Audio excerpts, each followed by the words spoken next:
Hey guys, it's Cyrus of Chaos. I'm here with Jon Normile, and we're going to watch the 2005 World Championship final between Pavel Kolobkov and Fabrice Jeannet. And I'm going to let Jon introduce himself and tell us why he picked this bout. So, Jon, take it away. Okay, well, thank you very much, Andrew.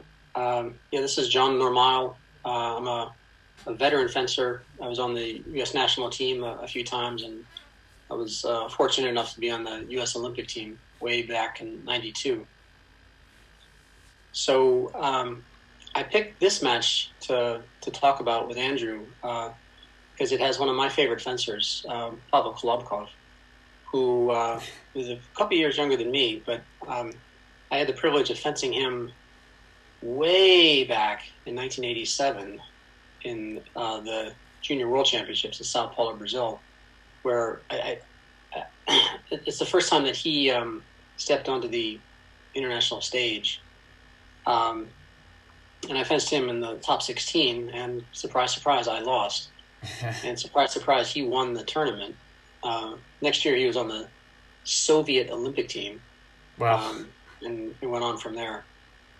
He's the Michael Jordan of fencing. He's the Bruce Lee of fencing. So for the last, for 25 odd years, more than 25 odd years, he was really at the top of, I guess less than 20 years. But he was really at the top of the international rankings. Four-time world champion, gold, silver, bronze, Olympic medals, carrying the Soviet, I won't say that because there are a lot of other great Soviet fencers, but he was certainly the rock for the Russian Epee team. So you can't say enough about the guy. He's a joy to watch.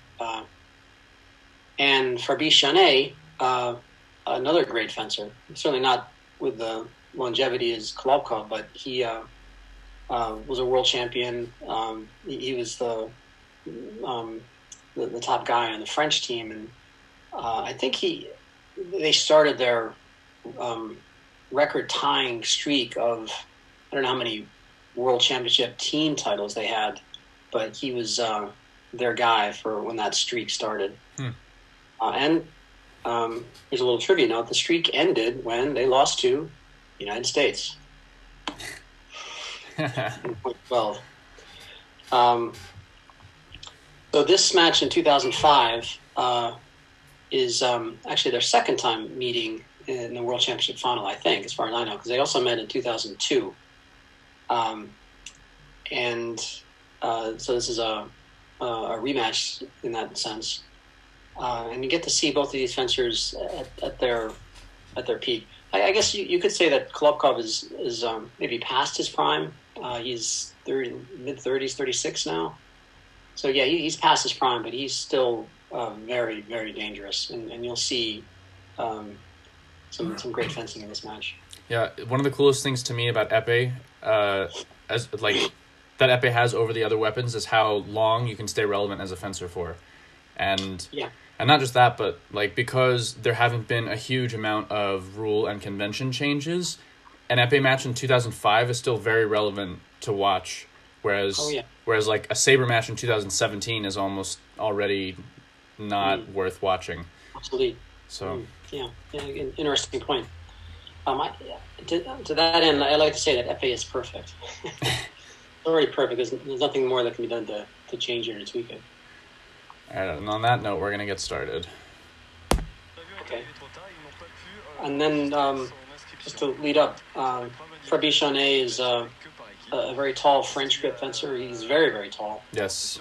He has a simple set of actions, but he has a lot of different preparations. And a lot of it has to do with the distance of when he's actually close or far away. Kolobkov is incredibly explosive. He can move as fast or faster than anyone I've ever seen. And he's modified his technique in some ways to take advantage of that. And I'll talk about that during the bout. He's also very loose with his hand. Yeah, he is, but it turns into iron when he wants it. Oh, what I mean is I know that there's a philosophy in Epee where you always want to keep your point on the target, but he his hand is he's always moving it off target, always threatening different areas. Yeah. Well, it's kind of a bluff. It's kind of a bluff. And a fencer like that, you think he's looking for a parry post. He's not. He's looking for counterattacks. I mean, he does very few parry posts in this match. And one of the modifications he's made in his technique is that whenever he counterattacks, he's not just sticking his arm out. And there's a parry post, which doesn't hit. He's not just sticking his arm out. If the opposing fencer attacks him, he'll counterattack and he'll flesh. He'll flesh into the attack, which is a testament to two things. One is his nervous system, that he can react that quickly. And also, he's modified his on guard in that his back leg is a bit further back. So he's kind of in an on guard and a ready flesh position already. Yeah. That's a good observation. So it gives him a microsecond advantage. And okay, so this is a funny match because the lights are reversed. Oh, really? For some reason. That was Jeannet's touch. Interesting. He made a short attack to the hand. Kolobkov made a counterattack, but he got picked up on the arm like that. So you look at it quickly, you think Kolobkov attacked. He didn't. Jeannet started it. Yeah, that's weird. He's pointing to God to ask him why he let that happen. 2-1 Jeannet.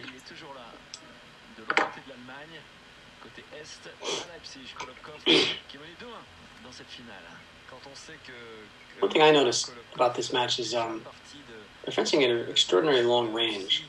You don't really see high-level epee fencing at such a long range as this. But that's kind of a function of Jeannet, that he can score from such a long range. Yeah. Oh, bell punch. Yeah. Well, Kolobkov's a tough character. Another trivia, after he retired from fencing, he became the Minister of Sport for the Russian Federation, so he was part of Vladimir Putin's cabinet. Oh, that's cool. Yeah. Life and politics. Yeah.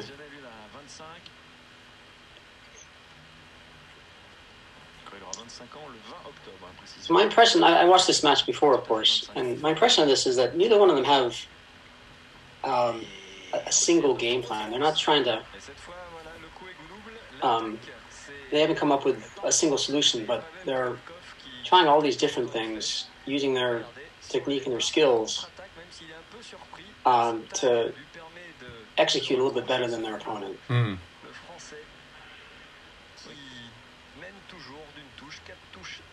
So it's 4-3 Jeannet. Yeah, he okay. That was... Can we say that again? That was a great touch. Yeah, I'm hoping we get a replay of it too.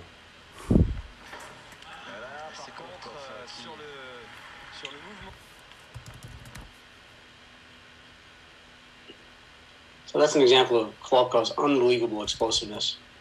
It was a preparation to the hand that instantly turned into a continuation to the body. Yeah.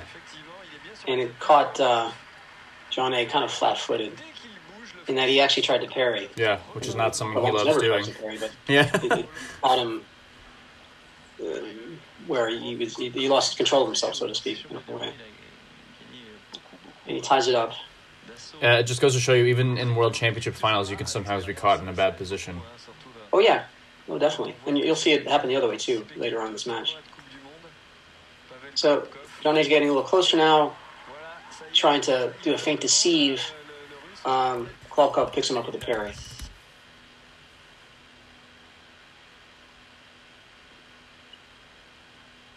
Ooh. Yeah. He has that ducking shot to the toe.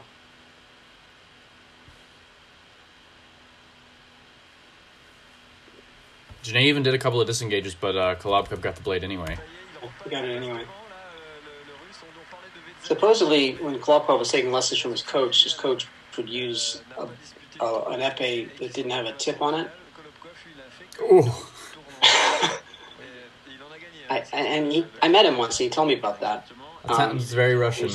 It really taught me to parry. Really, what parries I have now.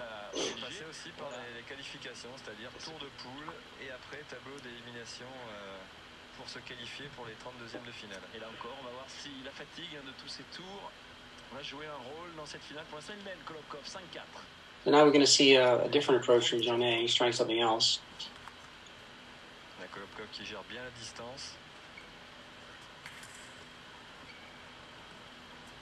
Ça commence à discuter dans les 2 mètres. Oh, c'est bien fait là. Le petit oiseau, c'est-à-dire qu'on descend bien sur les jambes pour faire passer la lame de son adversaire. Regardez, il se penche, petit oiseau, voilà, pour faire passer. Maybe we can rewind it. Do you want to see the nice touch on Jeannet's part? Yeah, I love seeing the tip just go right over his shoulder. Yeah. Et voilà. Et le Russe qui passe au-dessus de la tête de son adversaire. Les Russki. Ça lui permet d'égaliser. Oui, c'est un petit oiseau d'1m93. Are we rewinding it to watch that again? Yeah, sure. Yeah. I just wanted to comment on the preparation that Jeannet did. Ça commence à discuter dans les 2 mètres. La Kolobkov qui gère bien la distance. Okay, so À discuter dans les 2 mètres. Right. Yeah, so not part of a grand game plan, but a moment of inspiration. Jeannet provokes by closing the distance with a little hop. He's ready for the counterattack that's coming right now. Right there. So that was all, conscious or not, that was, I say, part of Jeannet's plan for what happened. Yeah, he provoked the reaction really well. So. With the slow motion, you really get to see Kolobkov's perfect technique of coordinating the hand and the body so that point accelerates at maximum rate. Oh, I like that. Right at the beginning, Jeannet threatens him again.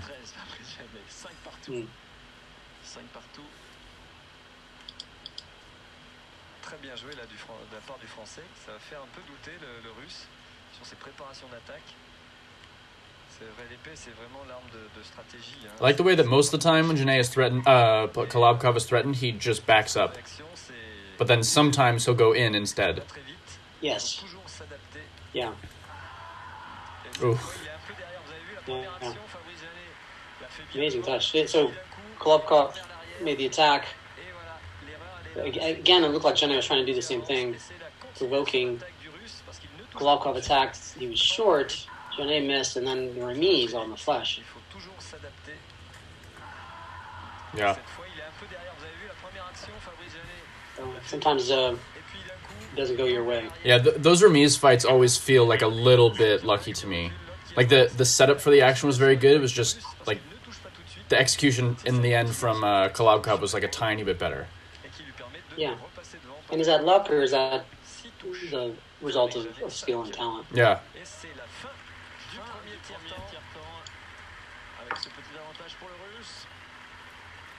It is weird that the lights are backwards. Yeah. And it's just the broadcast. It's not anything to do with yeah. Set up on the strip. One thing that's kind of interesting,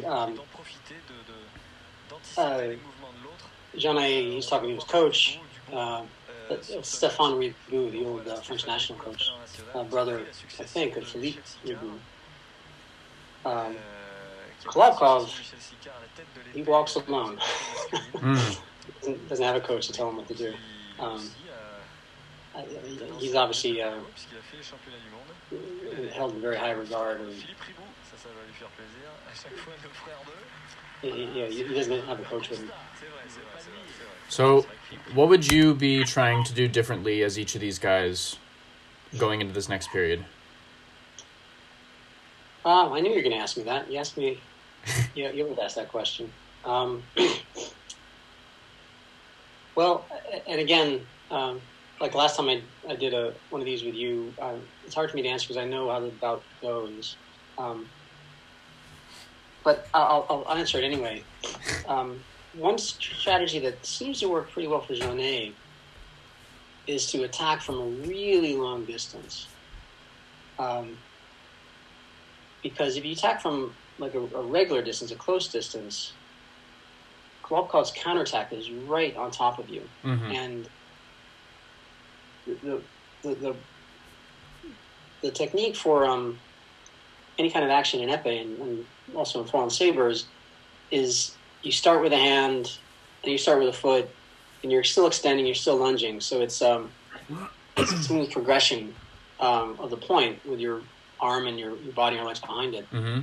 But with that, and the benefit of that is that it maximizes the acceleration of your point. Yeah, it should feel like your tip is pulling you. Right. Almost. Because you want to engage the legs before the arm is fully extended.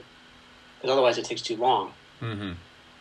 The disadvantage to that is that for some microsecond amount of time, you're not fully extended, but you're still coming towards the opponent. And for someone like Kolobkov, he's the only one I know who's ever been able to do it, who can flesh into that and accelerate more quickly than you can.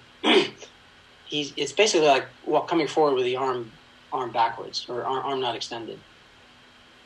And that's how he scores a lot of his touches. Right. So Jeannet is so tall that he can start from farther away, and Kolobkov will launch his flesh attack. But miss that moment. But Jeannet, because he's far enough away, he has time to get his arm fully extended. I see. And nullify the counterattack somewhat. That otherwise would either be at least a double or maybe a single against him. And you'll see him do that once or twice here. I think this next touch is going to do that. And for Kolobkov, I'd say be careful and have courage, and be loose, and you should win this bout because you are really good. All right, so this is the touch that Jeannet is going to do that action, I think.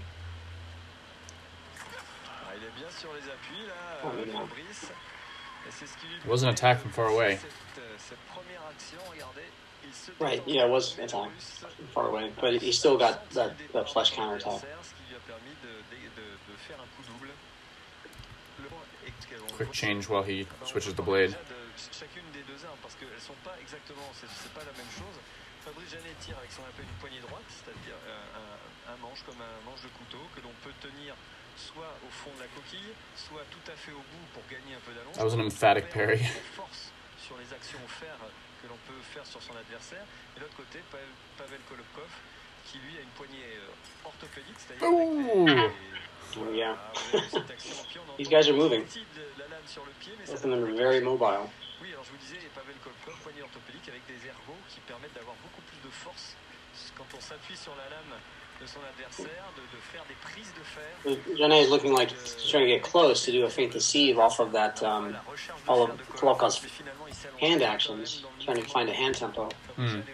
But like I said before, it's really just a bluff. He's not really looking to make a parry post. And as soon as Jeannet is getting close, he's going. Yeah, and Jeannet has added a disengage in a lot of his attacks, so that bluff seems to be doing something. Yes. So that last touch, that's pretty classic Kolobkov. I've seen him do that many, many times. It's a pretty common tactic. Prep to the hand, immediate flesh to the body. And to the body. So it didn't provoke a reaction from Jeannet, but it kind of froze him. I guess it pulled his hand back a little bit, looking at it again, and that gave the opportunity for the flesh. He pulled his hand back a tiny, tiny bit.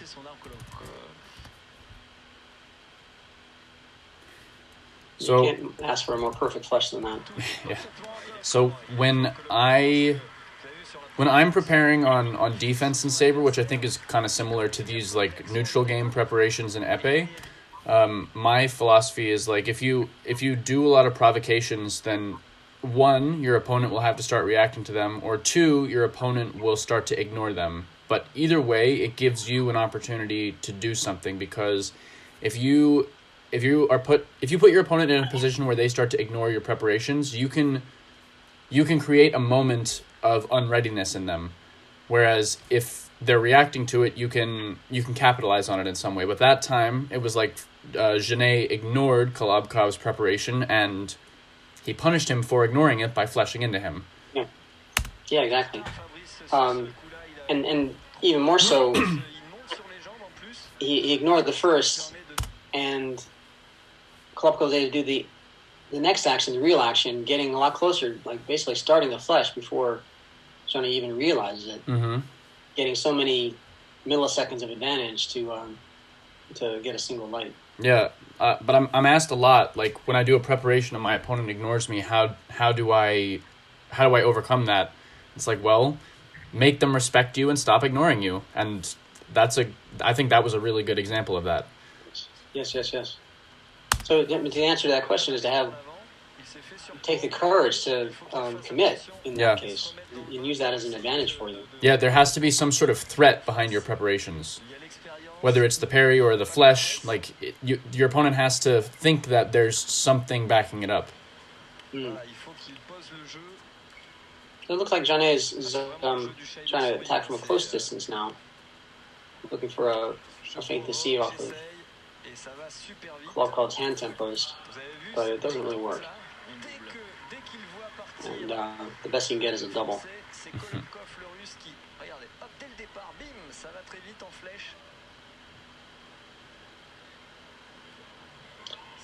So this next touch is the best touch of the match. Let's watch it.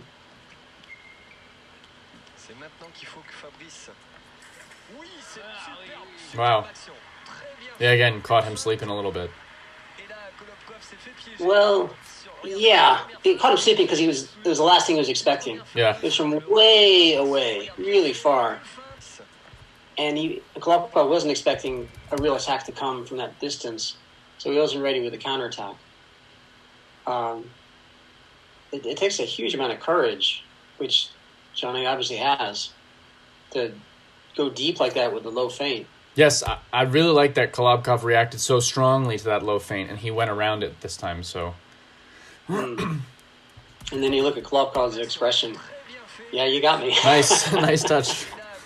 Good touch, man. I wish that replay started a tiny bit earlier, but yeah, that was nice.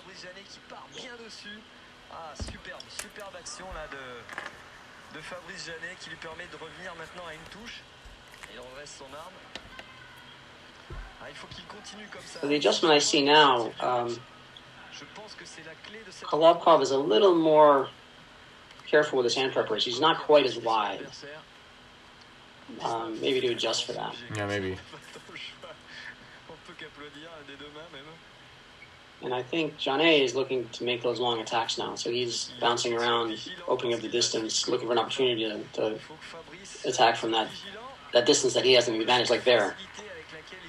But Kolobkov isn't going to fall for it. Yeah. Still able to get a double touch. So that's a very long way away. Yes, it was. And it didn't seem like a lot of acceleration for an attack made from such a long way away. Like, I don't know. I mean, he's already coming forward. Yeah, I just mean there isn't a huge speed differential between like this step and the final lunge. Whereas like the previous one, there was like a huge speed differential. That lunge seemed kind of slow. Okay.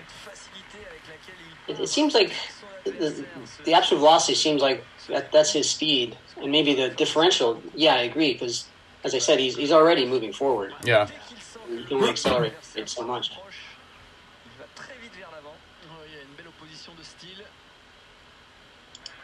Toujours cette touche d'avance. 11-10 en faveur de Pavel Kolobkov. There we go. Yeah, that was the acceleration. Okay. It caught Kolobkov by surprise because that was the only time Kolobkov would counterattack going backwards.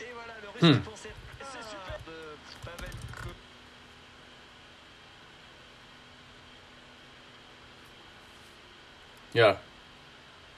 Not sticking his game plan for once.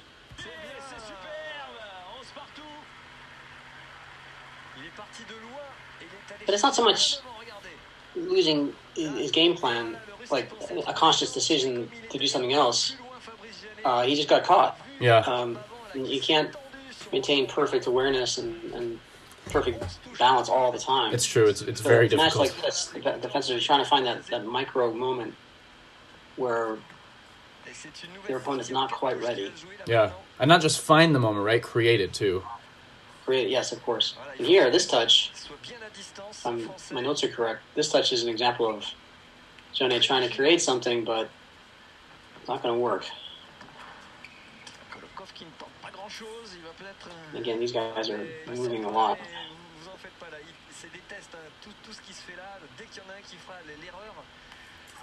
Ooh. Okay.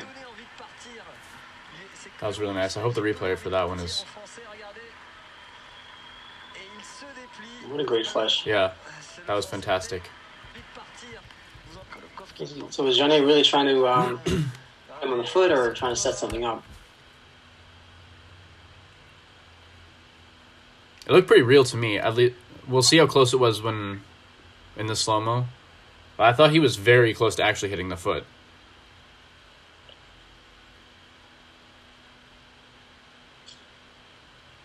Yeah, maybe you're right. I mean, that's a good distance for the foot. Yeah, it is. Oh, yeah, it was right there. You're right. It was good recovery on his part. Like, he still almost got that. But for a big, tall guy like that. Like, look, he barely got hit there. And if that hit hadn't connected in the tiny way that it had, he would have gotten the touch right here. Perhaps, yeah. And then he doesn't lose his balance. Yeah. You see big, tall guys in the NBA who bounce around like that, they're on their backs, but not Jeannet.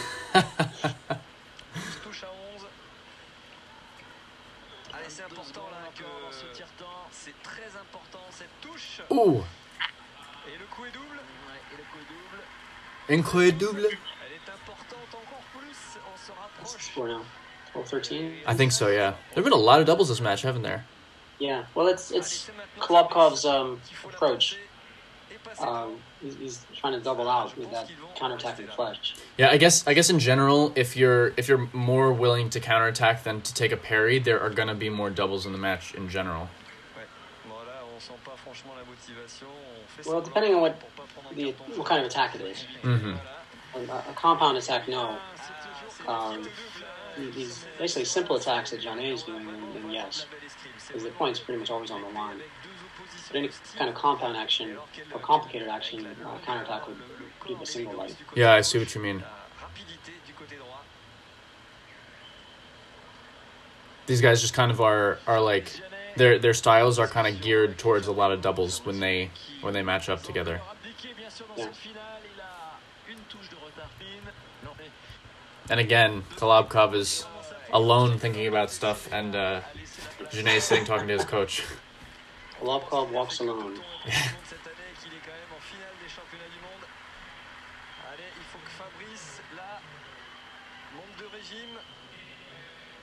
Il faut mettre le feu maintenant, Fabrice. Il faut aller chercher ce titre.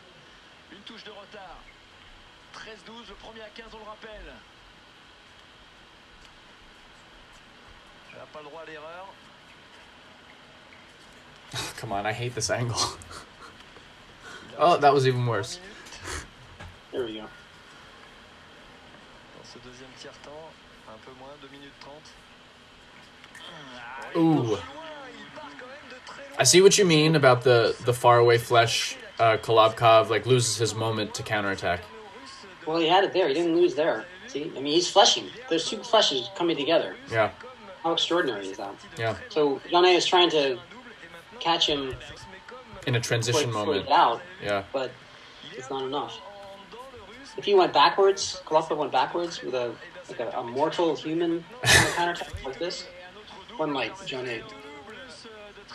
All right, so now Jeannet's got to do something. This is maybe the second greatest touch in the match.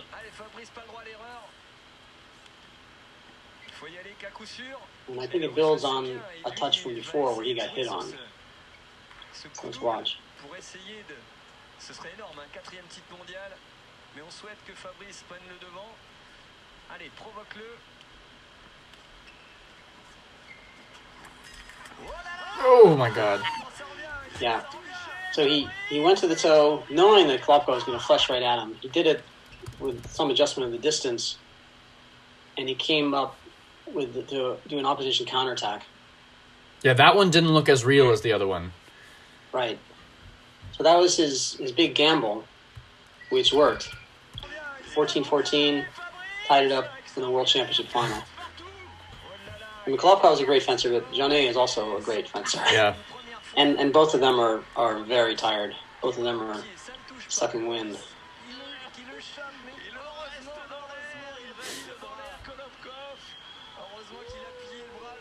Yeah, that was a great touch.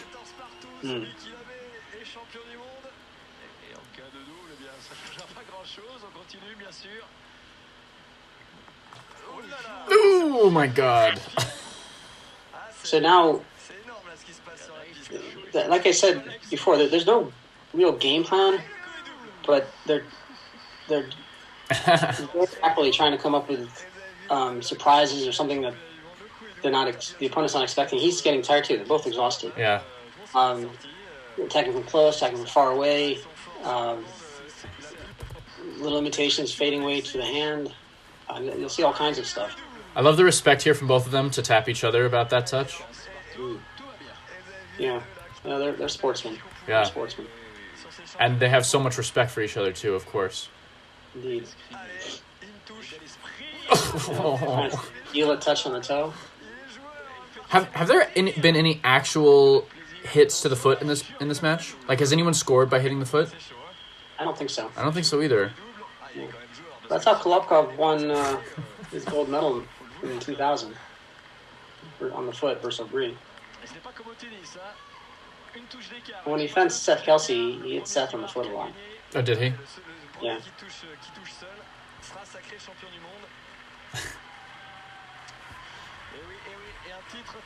So that's 2 doubles now, right? At 14-14? Yes.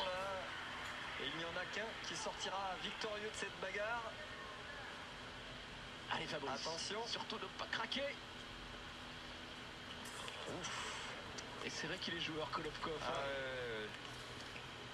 Il l'attend. Almost like a Saber hanging touch, right? Yeah. Nice exit counterattack.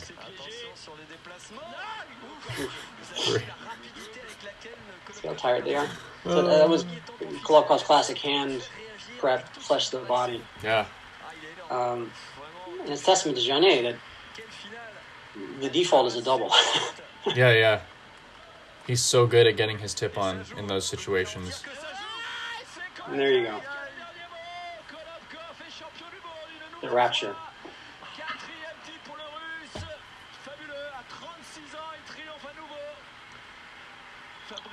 So it looked like Jeannet was trying to do something complicated, some kind of second intention action. Oh, we don't get a replay of that? Yeah, it looked like he wanted to take the blade on the way in. Yeah. And Kolobkov went around it and fleshed into him.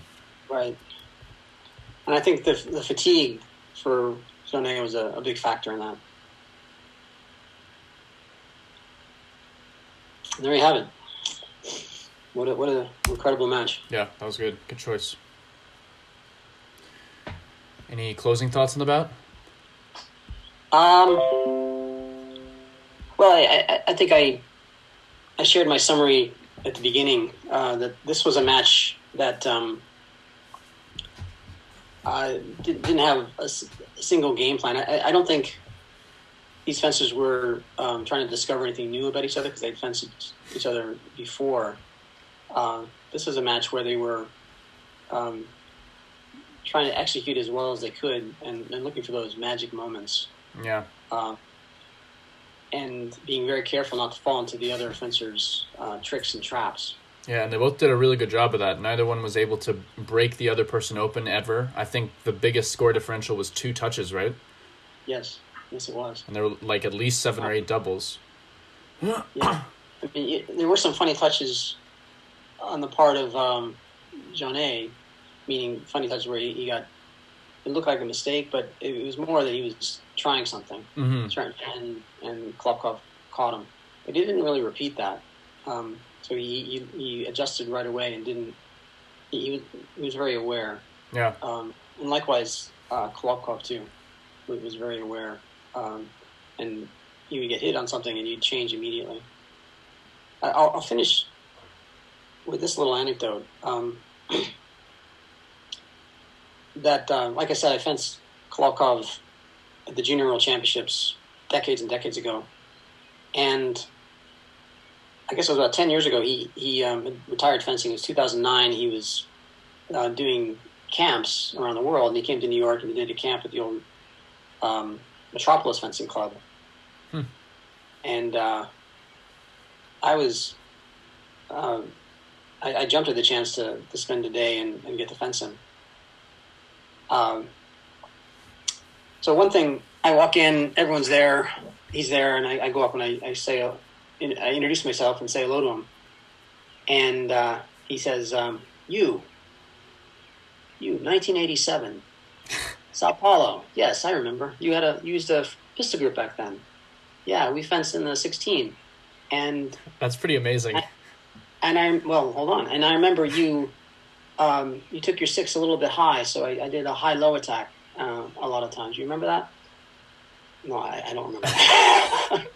So it's one thing that, I mean, he's a physical anomaly, that he's so talented physically, but apparently he's one of those people who never forgets a touch, that he can remember every single match he's ever fenced, because he's obviously had hundreds, if not thousands, of much more significant matches than our little match, but he still remembered it.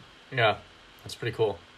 And then we fenced again, and we fenced a couple of times, and actually beat him in one match, and that was a thrill. Did you keep your 6 low? Say again? Did you keep your 6 low? Well, his weapon didn't work. That was what happened. His weapon, he hit me, but the weapon failed. But I fenced him again in that same session, and he beat me 5-0. And he came up to me afterwards, and he said, so in the beginning of the match, I was taking your blade a lot, but then I noticed that you were pulling your hand back, and then I didn't look for your blade anymore. I just went straight. Did you notice that? Did you know you were doing that? I said, no, I didn't know I was doing that.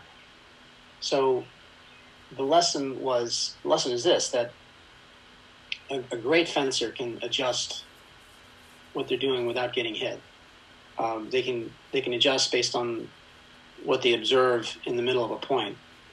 A good fencer will adjust once they get hit, and they'll take that information and learn from it and adjust. But a great fencer doesn't need that. They can adjust without getting hit, and they have the courage and confidence to change based on just the observation.